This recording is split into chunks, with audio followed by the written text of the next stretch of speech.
Ustaz, saya sudah 12 tahun hidup sebagai single parent dengan 3 anak. Kadang saya lelah menjalani satu sebagai kepala keluarga dengan pekerjaan yang tidak pasti hasilnya. Orang tua dan anak-anak menyuruh saya menikah lagi. Bagaimana mendapatkan jodoh yang baik sementara saya kadang trauma? Yang pertama, ketika kita mendapatkan pengalaman buruk, itu bukan berarti hari esok kita akan mendapatkan pengalaman yang sama. Takdir gak sesimpel itu. Dijelaskan Ibnul Qayyim, hidup itu sebab akibat. Jadi ketika rumah tangga kita sebelumnya buruk, bukan berarti kalau kita menikah, kita akan mendapatkan rumah tangga yang seperti rumah tangga kita yang sebelumnya. Bukan demikian. Perhatikan apa yang membuat rumah tangga kita yang lalu itu berantakan. Apa sebabnya? Secara umum, itu karena kita salah memilih sosok. Atau faktornya di sosok. Jadi bukan di rumah tangganya. Kita sering salah kaprah dan kita trauma terhadap rumah tangga atau pernikahannya. Rumah tangga tuh gak ada yang salah. Jadi rumah tangga tuh netral. Bahkan rumah tangga adalah sunnah Rasulullah SAW. Kata Nabi SAW, saya makan, saya berpuasa, saya tidur, saya sholat, dan saya menikahi wanita.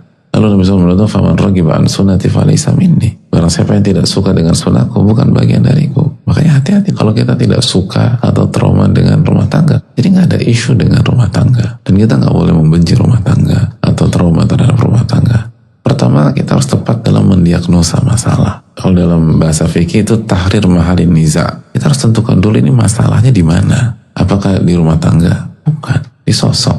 Kalau kita udah sampai pada titik itu, lalu lanjutkan lagi. Kenapa kita bisa salah milih waktu rumah tangga itu? Kerangka berpikir apa yang melahirkan pilihan seperti itu? Sudut pandang apa yang membuat kita memilih dia? Prinsip apa yang kita gunakan pada saat kita milih dia? Di mana kita bertemu atau berkenalan dengan dia? Di mana kita cari jodoh waktu itu? Dan bagaimana prosesnya? Apa hal-hal yang membuat kita terpesona atau memutuskan untuk memilih dia? Apa kelebihannya yang membuat kita mau? Apa yang dia miliki sehingga kita ingin menerima pinangannya? Itu kan semua harus di breakdown, harus diurai. Oh, ternyata yang membuat saya memilih dia karena dulu orientasi saya dunia, sudut pandang saya materi. Sehingga kelebihan yang membuat saya jatuh hati adalah kekayaan, kedudukan, atau ketampanan, atau buaya, gombalan, kata-kata manis. Ternyata ketika rumah tangga semua itu omong kosong. Waktu itu kita gak peduli apakah dia sholat atau tidak. Bahkan waktu itu kita gak ngerti konsep menikah yang benar. Kita benar-benar blank dan gak punya data sama sekali. Clueless seperti apa sih suami yang akan membahagiakan istrinya atau mendukung istrinya untuk bertakwa. Bahkan kita gak pernah masukkan sisi kepemimpinan. Yang penting cocok, lucu, enak diajak ngobrol, yaudah kita married. Intinya tuh di sosok. Setelah taufik dari Allah Subhanahu Wa Taala, bukan pada rumah tangganya.